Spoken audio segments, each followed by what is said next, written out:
যদি সন্তান কোনো দুষ্কর্ম করে তাহলে সেই অপরাধ শুধু কি সেই সন্তানের? না, যদি সন্তান দুষ্কর্ম করে তাহলে অপরাধী তার মাতা পিতাও, যারা পুত্রমোহর কারণে সেই অনুচিত কাজে তাকে বাধা দেননি। অপরাধী হলেন তার পিতামহ, যিনি নিজের কর্তব্যবোধের কারণে নিজের পরিবারের যত্ন নেননি, যিনি সন্তানকে কখনো শাস্তি দেননি। অপরাধী হলেন তার সেই গুরুও, যিনি নিজের শিষ্যের সেই দুষ্কর্ম দেখেও তাকে প্রতিহতও করতে পারেননি। একজন হবু রাজার কর্তব্য হলো নিজের প্রজার কাছে সে যেন এক উদাহরণ প্রস্তুত করতে পারে, কিন্তু যদি এত অনুচিত উদাহরণ প্রস্তুত হয়ে থাকে তাহলে মা বাবার, বাড়ির বয়োজ্যেষ্ঠদের কর্তব্য হলো ওনারা যেন সেটা সেখানেই থামায়।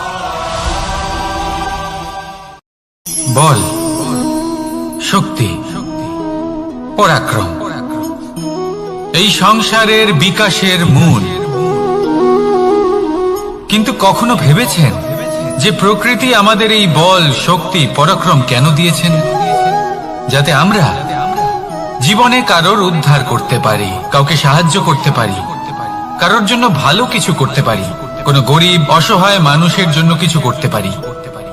এই বল, এই শক্তির সদ্ব্যবহার করতে পারি।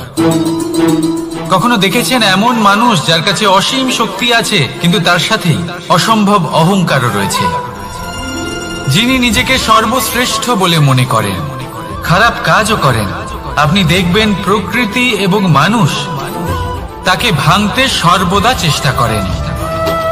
মনে রাখবেন, যতই সুবিশাল পর্বত হোক না কেন, তা যদি পথে পড়ে তাকে ভেঙে পথ প্রশস্ত করা হয়।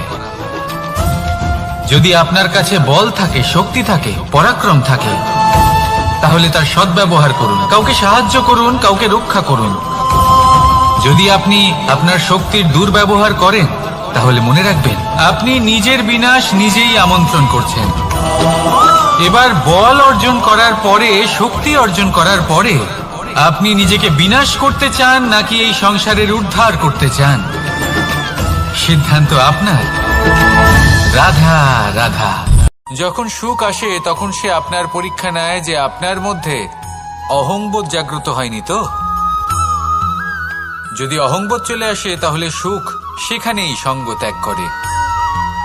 দুঃখ আপনার ধৈর্যের পরীক্ষা নিতে থাকে, আর যদি আপনার মধ্যে ধৈর্য না থাকে তাহলে এটা আপনাকে আরো বেশি দুঃখের গভীর অন্ধকারে ঠেলে দেবে।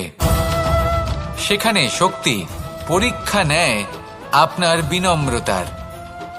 যদি আপনি বিনম্র না হন তাহলে হয় এই শক্তি আপনার সঙ্গ ত্যাগ করবে, নয় এই শক্তি বিনম্রতার অভাবে আপনার পতনের কারণ হতে পারে।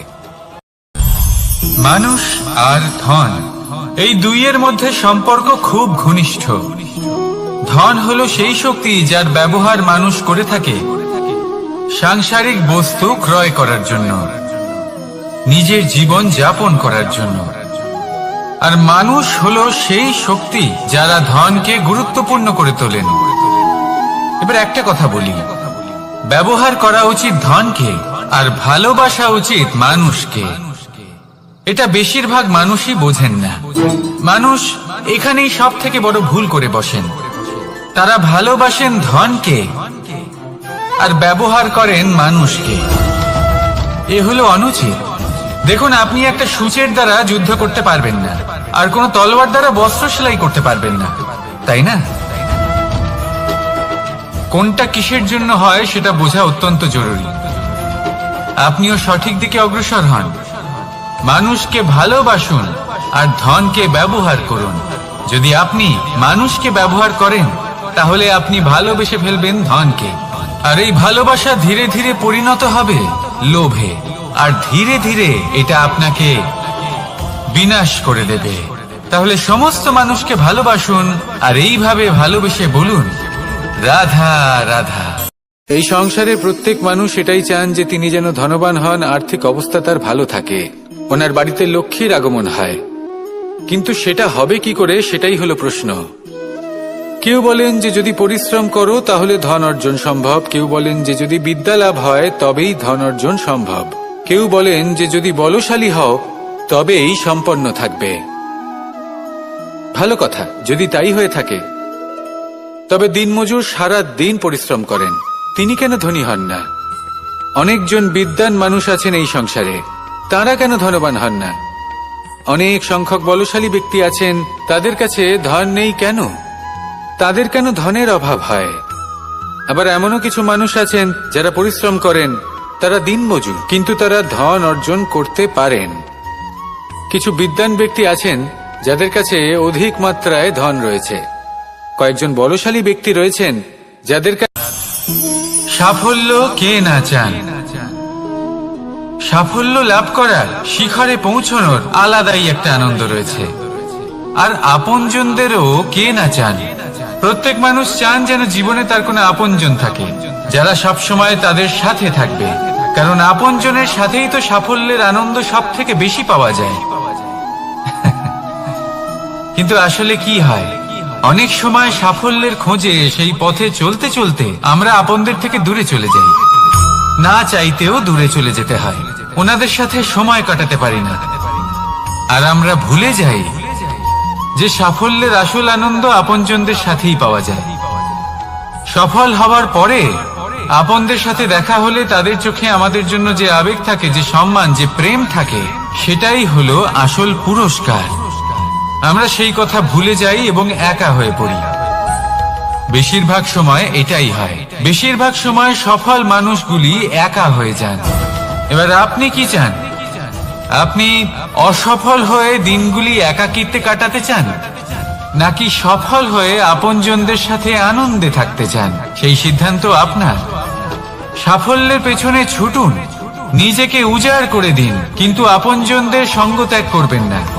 সেই আপনজন যারা আপনার সাফল্যের জন্য দায়ী, সেই আপনজন যিনি আপনার সাফল্যে আনন্দ পান, সুখ লাভ করেন, তাদের কখনো ত্যাগ করবেন না। আসুন আমার সাথে ভালোবেসে বলুন, রাধা রাধা। অনেক সময় আপনি কোনো ব্যক্তিকে এটা বলতে শুনবেন যে আমি আমার নিজের উপরে গর্ব করি, আমি নিজেকে নিয়ে গর্ব করি, আমি খুব ভালোভাবে আমার মা বাবার সেবা করি, ওনাদের আমি সবসময় সুখী রাখি, ওনাদের আমি একটা বাড়ি দিয়েছি, সকল সুখ সুবিধা দিয়েছি, ওনাদের জীবনে প্রত্যেক জিনিস দিয়েছি আর দেব যা তাদের প্রয়োজন। এবার আমাকে বলুন যে আপনি কে হন? আপনি হলেন সেই বীজ যা আপনার মাতা পিতা রোপণ করেছেন। আপনার মা বাবাই আপনাকে এই সংসারে জন্ম দিয়েছেন। এবার এইসব কথার কি তাৎপর্য? এই হলো সেই ব্যক্তির দৃষ্টিভঙ্গি। এবার দেখা যাক এই প্রকৃতি আমাদের কি শেখায়। কখনো কোনো গাছকে দেখবেন, যখন সেই গাছে ফল আসে, সে মালিকে এটা বলে না যে দেখো আমি তোমাকে ফল খেতে দিচ্ছি, কারণ ও জানে যে এটা হলো সেই মালির পরিস্থিতি। বাজ পাখিকে পক্ষীরাজ বলা হয়। বাজের আয়ু হলো মোটামুটি 70 বছর। এবার 40 বছর হতে হতেই ওদের পালক লম্বা এবং ভঙ্গুর হয়ে যেতে থাকে, ঠোঁট বেঁকে যায়, ডানা ভারী হয়ে যায়, অর্থাৎ আগের মতো উঠতে পারে না, সেই শক্তি থাকে না। এবার সেই বাজ কি করবে? বাজ সব থেকে কঠিন নির্বাচন করে, নির্বাচন নিজের পুনর্স্থাপনা। সর্বপ্রথম একটা বিশাল পর্বতে যায়, একান্তে নিজের এক বাসস্থান তৈরি করে, আর তারপরে পাথরের সাথে নিজের ঠোঁট বারবার আঘাত করতে করতে সেই ঠোঁট ভেঙে ফেলে। তারপরে সে অপেক্ষা করে সেই ঠোঁট পুনর্নির্মাণ হওয়ার। তারপর সেটাই করে নিজের পালকের সাথে। তারপরে নিজের ডানা থেকে এক এক করে ভারী পালকগুলো ছিঁড়ে ফেলে দেয়। আর তারপর 150 দিনের এই যন্ত্রণা সহ্য করার পরে ও ফিরে পায় নিজের উড়বার অনন্য ক্ষমতা, সেই শক্তি। আর তারপরে ও জীবনের পরবর্তী 30 বছর বাঁচে। কি বুঝলেন আপনি?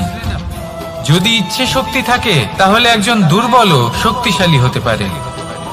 আপনিও এটাই করুন, নিজের অতীতের যন্ত্রণার বোঝাগুলিকে ত্যাগ করুন আর কল্পনার খোলা আকাশে উন্মুক্ত হয়ে উড়ে বেড়ান। নিজের পুনর্স্থাপনা করুন, তবেই সর্বশ্রেষ্ঠ হতে পারবেন।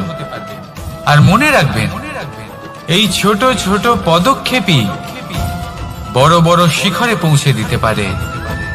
তাহলে আসুন আর আমার সাথে ভালোবেসে বলুন, রাধা রাধা। এই সংসারে আপনার সব থেকে বড় বন্ধু কে? কেউ বলবেন ছোটবেলার বন্ধুরা, কেউ বলবেন মাতা পিতা, কেউ বলবেন ঈশ্বর। এবারে বলুন যে এই সংসারে আপনার সব থেকে বড় শত্রু কে? কেউ বলবে আপনার বিরোধী, সেই ব্যক্তি যে আপনাকে হিংসে করে, বা আপনার নিজের অহংকার। আমি বলবো যে এই সংসারে আপনার সব থেকে বড় বন্ধু হলো আপনার নিজের মন। এই চঞ্চল মনকে যদি আপনি নিয়ন্ত্রণ করতে শিখতে পারেন, তাহলে এর থেকে বড় বন্ধু এই সংসারে আপনি কোথাও পাবেন না। সেখানেই যদি এই মন আপনাকে বশ করে ফেলে, তাহলে সংসারে এর থেকে বড় শত্রুও আপনি কোথাও পাবেন না। প্রথমে এই মনকে নিয়ন্ত্রণ করতে শিখে যান, আর তখন এই মন প্রসন্ন হয়ে বলবে। আপনি কি কখনো জলকে নিজের মুঠোতে ধরে রাখার চেষ্টা করেছেন? চলুন আজ করা যাক।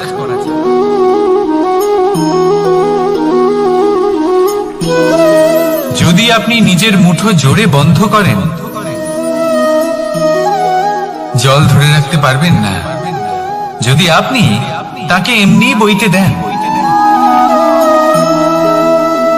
তাহলে ও নিজের পথ নিজেই করে নেবে, আর আপনার হাতেও থেকে যাবে। আমাদের জীবনও হলো কিছুটা এরকম, জলের মতো। নিজের পথ নিজেই করে নেয় এই জীবন। প্রত্যেক সমস্যার সমাধান নিজেই করে নেয় এই জীবন। তাই জীবনে যখন কোনো পরিস্থিতি আমাদের প্রতিকূল হয়ে থাকে, কিছুই হয়তো আমরা বুঝতে পারছি না, কিছুই যখন বসে থাকে না, তখন আমরা হতাশ হয়ে পড়ি, নিরাশ হয়ে পড়ি। আর এটাই করা উচিত নয়। শান্ত মনে দেখতে হবে যে এই জীবনে আসলে কি ঘটে চলেছে। কষ্ট সবাই ভোগ করেন। কষ্ট পেলে কেউ রেগে যান, রেগে গিয়ে পরাক্রম দেখান। এটাই তো করা উচিত নয়। শান্ত মনে সেটাই করতে হবে যা জীবন আমাদের শেখাতে চাইছে। জীবন আমাদের সব শিখিয়ে দেবে, শুধু মনে রাখবেন কখন প্রয়াস করতে হবে আর কখন আমাদের প্রতীক্ষা করতে হবে, সেটা আগে আপনাকে বুঝতে হবে। তাহলে আসুন আমার সাথে ভালোবেসে বলুন, রাধা রাধা।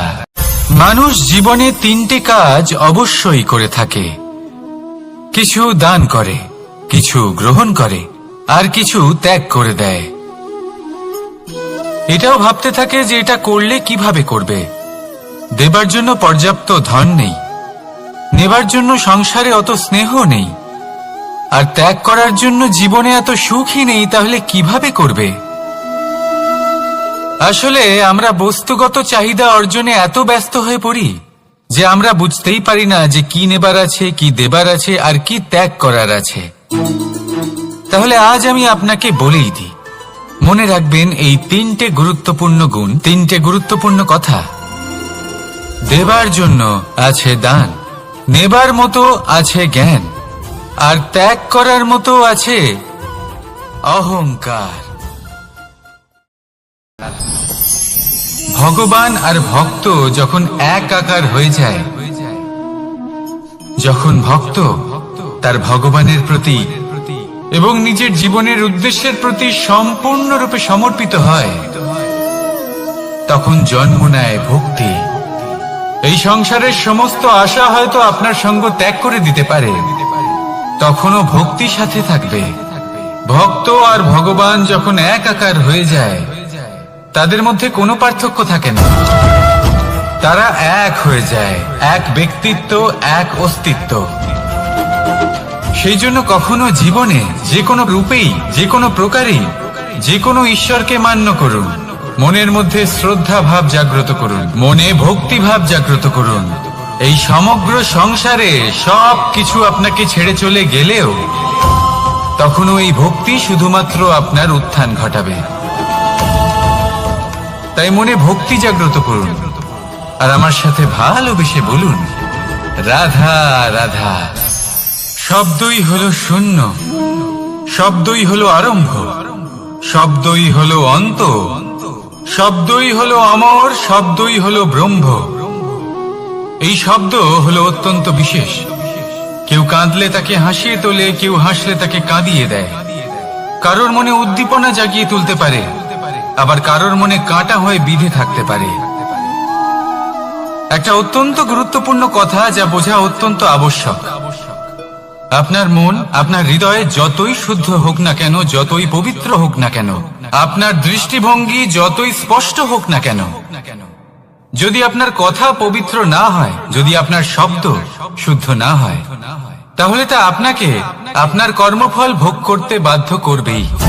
একটা সহজ উদাহরণ দিই। আপনার জীবনে এমন কেউ অবশ্যই থাকবেন যাকে আপনি পছন্দ করেন না, যিনি হয়তো অধর্মী মানুষ, যিনি হয়তো দুর্বুদ্ধি সম্পন্ন মানুষ, কিন্তু তার জন্য অপশব্দ প্রয়োগ করলে তার মধ্যে কোনো পরিবর্তন আসবে না, তার মানসিকতা বদলাবে না, শুধু মনে প্রতিশোধ স্পৃহা জেগে উঠবে, মনে হিংসা জাগবে, আর কিচ্ছু না। সেই জন্য নিজের শব্দকে নিয়ন্ত্রণ করুন, নিজের কথা সংযত করুন। শ্রেষ্ঠ থেকে শ্রেষ্ঠতর মানুষকেও সাবধানী হতে হয়, কারণ যদি এই শব্দের প্রয়োগ সঠিক না হয়, তাহলে আজীবন মানুষকে নির্বাক হয়ে থাকতে হতে পারে। তাহলে নিজের শব্দ নিয়ন্ত্রিত রাখুন, নিজের কথাকে শুভ করুন, এতে প্রেমবোধ জাগিয়ে তুলুন, আর সেই প্রেমবোধ নিয়েই বলুন রাধা রাধা। বরদান এবং অভিশাপ, এই দুই হলো একই মুদ্রার দুটি পিঠ। এই বরদান আমরা অনেক কারণে পেতে পারি, কখনো নিজের পরিশ্রমের কারণে, কখনো নিজের তপস্যার কারণে, কখনো আমাদের পূর্বপুরুষদের কর্ম ও তপস্যার কারণে। কিন্তু এই বরদান কতক্ষণ বরদান থাকবে তা আমরা নিশ্চিত করতে পারি না, তা সুনিশ্চিত করে শুধুমাত্র আমাদের কর্ম। যদি আপনাকে উদাহরণ দিই, আপনি রেশমের কীট দেখেছেন? ও বরদান পেয়েছে যে ও নিজের সুরক্ষার জন্য খোলস বানাতে পারে। এবারও তাতে এত মত্ত হয়ে যায় যে এমন এক আবরণ বানিয়ে ফেলে যাতে সে নিজেই আবদ্ধ হয়ে চাপা পড়ে মরে যায়। এটার তাৎপর্য কি? তাৎপর্য খুবই সরল।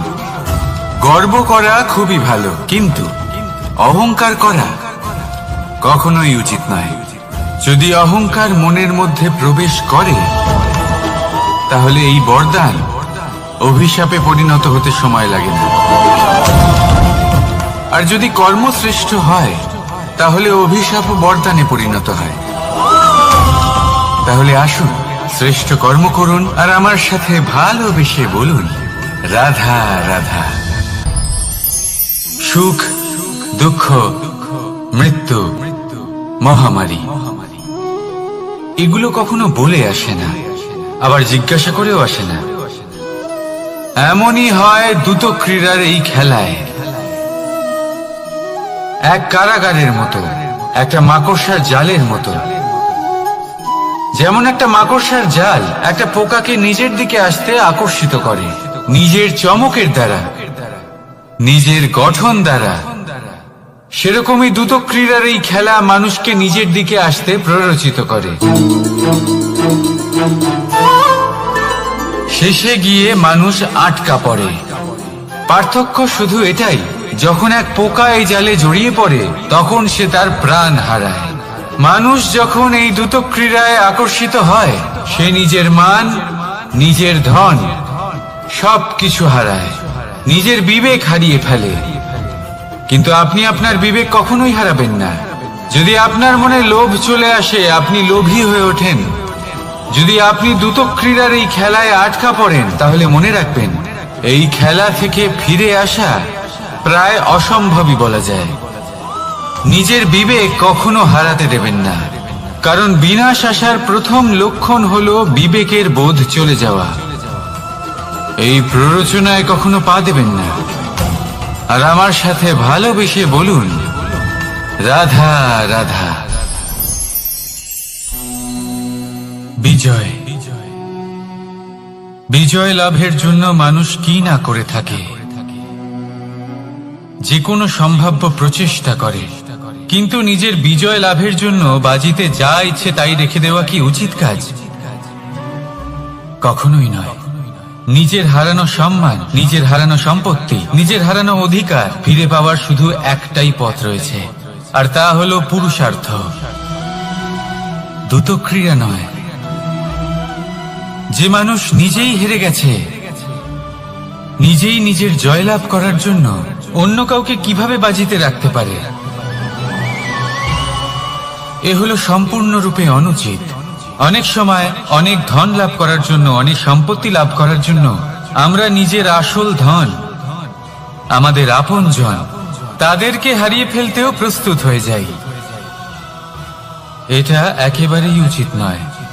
যত বড়ই সংকট আসুক না কেন, আমাদের আপনজনদের আমাদের সাথেই রাখা উচিত। নিজের বিজয়ের জন্য ওনাদের বাজি রাখা ঠিক নয়। এই ভুল কেউ একজন করেছেন, আপনি তা ভুলেও করবেন না। রাধা রাধা। নারী জন্মসূত্রে কারোর কন্যা, ধর্মসূত্রে কারোর পত্নী, আর কর্মসূত্রে কারোর মা। আমাদের মনে এই ছবি আঁকা রয়েছে একজন নারীকে নিয়ে, তাই না? একটা অতুলনীয় ভূমিকা রয়েছে নারীদের আমাদের জীবনে, আর নারী ছাড়া আমরা কিছুই নই। কিন্তু অধিকার, সেখানে আমরা একটা ভুল করে বসি।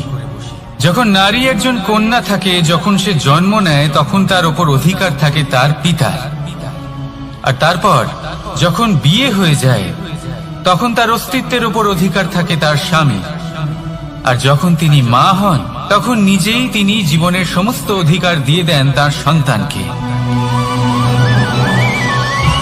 কিন্তু আমরা কি কখনো এটা ভেবেছি এই জীবন হলো তার নিজের? যে নারী সবার কল্যাণ করছেন, তার জীবনের অধিকারও তার কাছেই থাকা উচিত, তাই না? তার নিজের জীবনের সিদ্ধান্ত সে নিজেই নিতে পারেন, নিজেই নিজের ভাগ্যের রচয়িতা হতে পারেন। আর এর জন্য আমাদের নিজেদের পাল্টাতে হবে, দৃষ্টিভঙ্গি পাল্টাতে হবে। কারণ এই ধারণা সেটা আজ বা কালকের ব্যাপার নয়, এটা ঘটে চলেছে বহু বছর ধরে, আর চলতেই থাকবে যদি আমরা এটা না বদলাই। আর এটা তখনই সম্ভব হবে যখন আমরা নিজেদের মধ্যে পরিবর্তন আনব। তাই আজকের পর থেকে, এই মুহূর্ত থেকে, কোনো নারীর ওপর অকারণ অধিকার স্থাপনের আগে সহস্রবার ভেবে দেখবেন।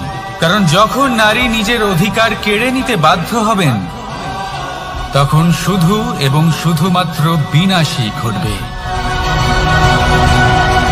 রাধা রাধা।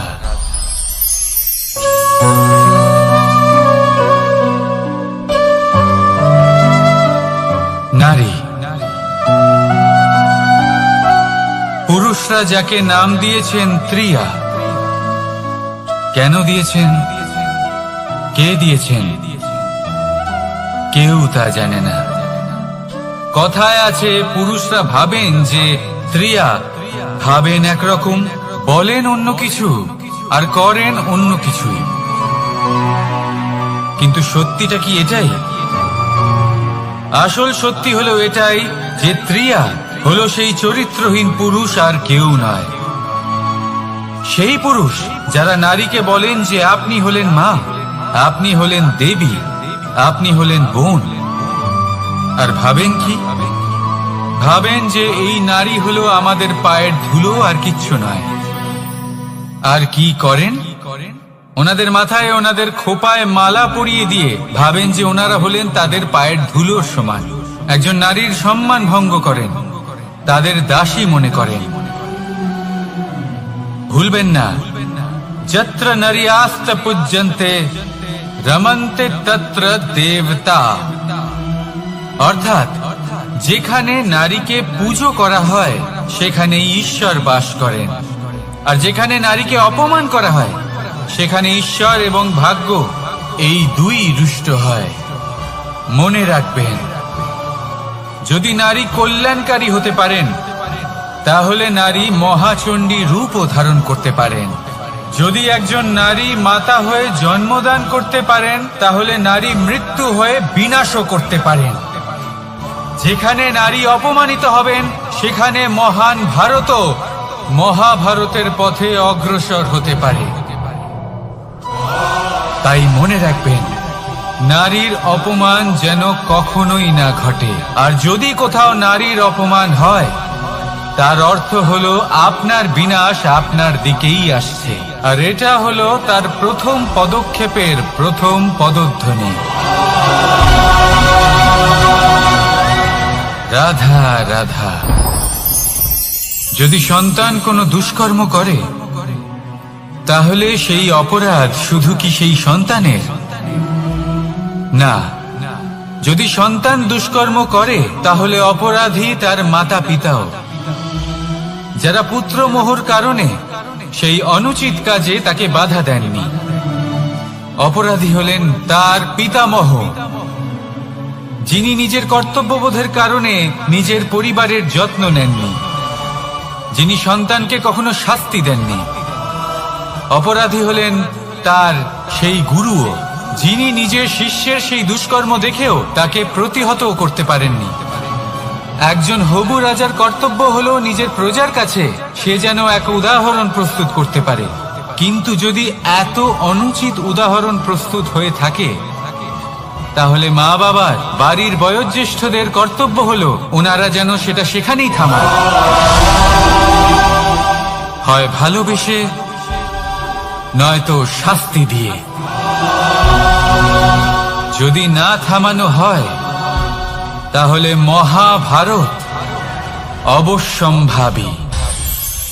অনেক ব্যক্তির মনে একটা প্রশ্ন জাগে আমাকে আর রাধাকে নিয়ে। বলেন যে, না আমি আর রাধা একসাথে থাকি, না আমাদের বিয়ে হয়েছে, আমি এখানে দ্বারকাতে ও ওখানে বর্ষণাতে, তাও এত ভালোবাসা কি করে? এ কেমন সম্পর্ক? আমি তাদের একটা সহজ কথা বলতে চাই। আপনি কখনো আয়নার দিকে দেখেছেন? নিজের দুই চোখের দিকে তাকিয়ে জিজ্ঞাসা করুন, এই দুই চোখ একসাথে কেন বন্ধ হয়, একসাথে কেন খোলে, একসাথে কেন ঘুমোয়, একসাথে কেন কাঁদে? আজীবন কোনো এক মানুষের সাথে সম্পর্ক রাখা অবশ্যই সম্ভব, তাদের সাথে দেখা না করে। আমার আর রাধার ভালোবাসাও কিছুটা এরকমই, আর কিছুটা এরকমই হয় ভালোবাসা দুই নয়নের মতো, যারা কখনোই মিলিত হবে না, কিন্তু চিরকালের জন্য একসাথে জুড়ে থাকবে। এই অনুভূতি নিঃস্বার্থ হয়, আর এই নিঃস্বার্থ ভালোবাসা আপনাকে আনন্দের পথে অগ্রসর করে। জীবনে সবসময় নিঃস্বার্থভাবে ভালোবাসুন, শুধুমাত্র আনন্দই পাবেন। তাহলে আসুন আমার সাথে নিঃস্বার্থভাবে ভালোবেসে বলুন, রাধা রাধা। মানুষ, কোন ব্যক্তির নির্মাণ হয় কিভাবে?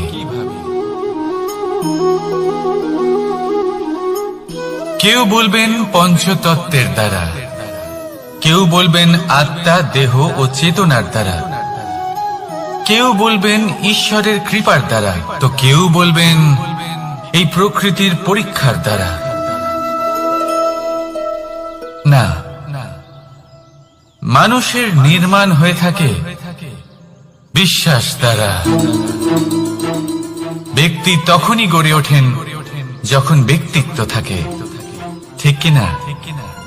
আর ব্যক্তিত্ব তখনই হবে আর সেরকমই হবে যেরকম বিশ্বাস আপনি নিজের উপরে রাখবেন। যদি আপনি মনে করেন আপনি বিষের ন্যায় হবেন, তাহলে আপনি বিষাক্তই হবেন। যদি আপনি এটা মনে করেন যে আপনি অমৃতের ন্যায় হবেন, তাহলে আপনি অমরই হয়ে যাবেন।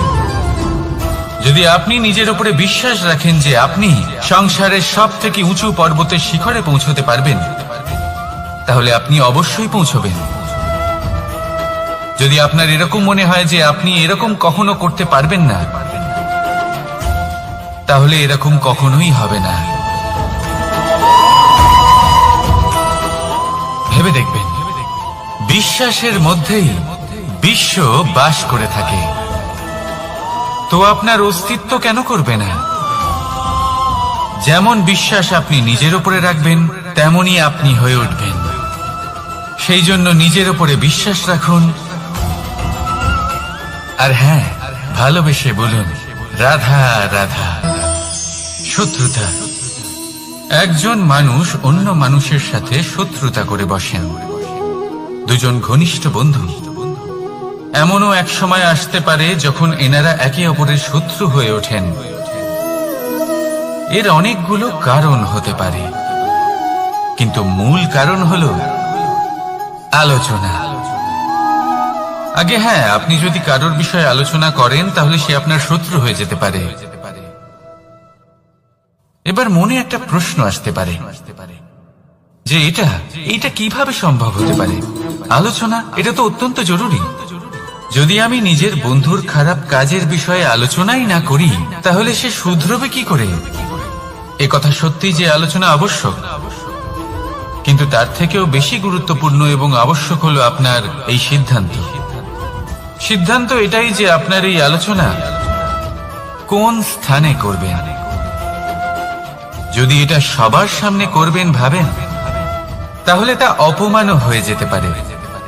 যদি এটা আলাদাভাবে করেন তাহলে তা পরামর্শ হয়ে যায়। অপমান কেউ স্বীকার করতে পারেন না, কিন্তু পরামর্শ সকলের ভালো লাগে। তাহলে যদি আপন কারোর জন্য ভালো কিছু চান, কাউকে শুধরে দিতে চান, আর আপনার মনে হয় আলোচনা আবশ্যক, তাহলে সর্বপ্রথম সময়, পরিস্থিতি আর স্থানের কথা মনে রাখবেন। নয়তো এই আলোচনা আপনাকে খুব ভোগাতে পারে। তাহলে আসুন আমার সাথে ভালোবেসে বলুন রাধা রাধা। আপনার জীবনেও কি সমস্যা রয়েছে? অবশ্যই থাকবে। প্রত্যেকের জীবনেই সমস্যা থাকে। প্রত্যেক মানুষ জিজ্ঞাসাও করেন যে এই সমস্যা আসলে কি আর কেন আসে জীবনে। আপনাকে একটা কথা বলে দিই যে সমস্যা আসলে সেটা নয় যা আপনার পথে বাধা সৃষ্টি করে, বরং সমস্যা হলো সেটাই যেটা আপনি তখন দেখতে পান যখন আপনার একাগ্রতা আপনার পথ থেকে, আপনার লক্ষ্য থেকে সরে যেতে থাকে। আর এই সমস্যাগুলি দূর করার জন্য, এর সমাধান করার জন্য একটাই পথ আছে। নিজের সমস্ত ভাবনা আরো একবার একাগ্র করুন নিজের পথের দিকে, নিজের লক্ষ্যের দিকে। আপনার সমস্ত ভাবনা যদি কেন্দ্রীভূত হয় নিজের লক্ষ্যে, তাহলে এই সমস্যা দূরে থাকবে। যদি এরকম না হয়, যদি আপনার মন একটু অন্যদিকে চলে যায়, তাহলে এই সমস্ত সমস্যা আবার সামনে চলে আসে আর বাড়তেও থাকে। দেখুন, যেখানে আপনার লক্ষ্য রয়েছে, বাণ যদি সেখানেই চালাতে হয়, তাহলে দৃষ্টি তো সেদিকেই রাখতে হবে। তবেই তো আপনি সেই লক্ষ্য ভেদ করতে পারবেন। সেই জন্য মনে রাখবেন, সর্বদা লক্ষ্য রাখবেন নিজের পথে, সেই পথেই সামনে এগোতে থাকুন নিজের লক্ষ্যের দিকে। আপনি যত সামনে এগোতে থাকবেন এই সমস্যা তত পিছিয়ে যাবে। তাহলে আসুন আমার সাথে ভালোবেসে বলুন রাধা রাধা। এই পাখিরা সত্যি খুব সুন্দর, আমার খুব ভালো লাগে। আপনি নিশ্চয়ই শুনে থাকবেন যে কিছু পাখির কাছে ডানা অবশ্যই থাকে, কিন্তু উড়তে পারে না। তারা চায় উঁচু আকাশে উড়ে বেড়াতে এবং মেঘেদের সাথে কথা বলতে, করতেই পারে না। এবার এই সংসারেও পাওয়া যায় ঘুড়িও। এদের মধ্যে না জীবন আছে, না প্রাণ আছে, আর না আছে ডানা, কিন্তু এরা আকাশের সাথে কথা বলে, হাওয়ার বেগের সাথে কথা বলে, আনন্দ করে, উৎফুল্ল হয়ে ওঠে। আকাশে জীবনের কিছু মুহূর্ত কাটায়। তার কারণ কি হতে পারে? কারণ হলো সুতো। এই সুতো যদি সঠিক হাতে থাকে, তাহলে এই কাগজের তৈরি ঘুড়িও আকাশের উচ্চতায় উড়ে বেড়াতে পারে। এবার এই সুতো আসলে কি? এই সুতো হলো আসলে ভালোবাসা। এই সুতো হলো আসলে বিশ্বাসের। আর এটা আপনি দিয়ে থাকেন তাদের হাতে যাদের আপনি বিশ্বাস করেন, যাদের আপনি নিজের সর্বস্ব দিয়ে দেন। ভেবে দেখুন, এই ভালোবাসা আর বিশ্বাসের সুতো আপনি যদি সঠিক মানুষের হাতে দিয়ে দেন, তাহলে আপনি অনেক উচ্চতায় উঠতে পারবেন, আকাশের উচ্চতায় উড়ে বেড়াতে পারবেন, মেঘের সাথে কথা বলতে পারবেন, পাখিদের মতো উঠতে পারবেন, যা ইচ্ছে তাই করতে পারবেন। শুধু এই মানুষ সঠিক হতে হবে, এমন একজন মানুষ যার মনে আপনার জন্য ভালোবাসা রয়েছে, এমন এক মানুষ যার মনে কোনো স্বার্থ নেই, যিনি পরোপকারী, এমন একজন ব্যক্তি যিনি আপনার অস্তিত্বকে বাইরে নিয়ে আসতে পারবেন, তাকে উজ্জ্বল করে তুলবেন। তাহলে ভালোবাসুন, আনন্দ করতে থাকুন, আর এই আনন্দ সহকারে বলুন রাধা রাধা। আমরা সকলে এমন ব্যক্তির সাথে থাকতে চাই যারা খুব মিষ্টি কথা বলেন, যাদের ব্যবহার আমাদের ভালো লাগে, যারা দেখতে সুন্দর হন, যাদের আমরা পছন্দ করি। আর সবসময় এমন ব্যক্তির থেকে দূরে থাকতে চেষ্টা করি যাদেরকে আমরা পছন্দ করি না, যাদের কথা আমাদের খারাপ লাগে, যাদের কথা একটু কঠোর হয়। আমরা সবসময় চেষ্টা করি এদের থেকে দূরে থাকার, ঠিক কিনা? কিন্তু যদি বাস্তবটা দেখি, তাহলে এই কঠোরতা জীবনে শান্তির প্রলেপ দেয়। ওষুধও একটু কড়াই হয়, কিন্তু এ কি করে? আমাদের সুস্থ করে তোলে।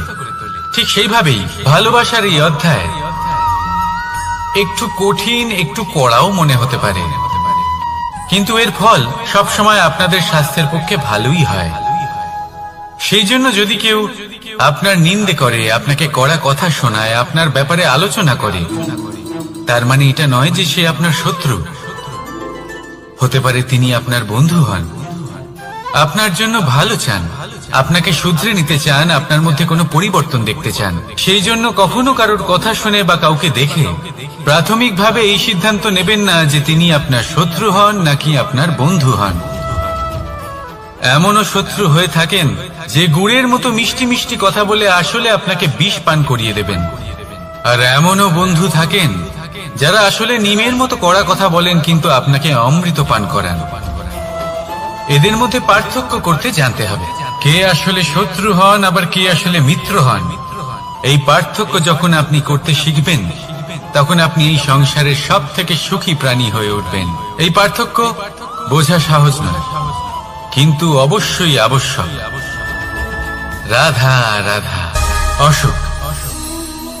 এমন কোন মানুষ আছেন এই সংসারে যার অসুখ করে না? প্রত্যেক মানুষ কখনো না কখনো অবশ্যই অসুস্থ হয়েছে, তার এই শরীর রোগের শিকার অবশ্যই হয়েছে। এবারে দেখুন, এই রোগ আসে আবার এই রোগ চলেও যায়, কিন্তু সেই রোগ আমাদের কষ্ট দিতে কেন সক্ষম হয়?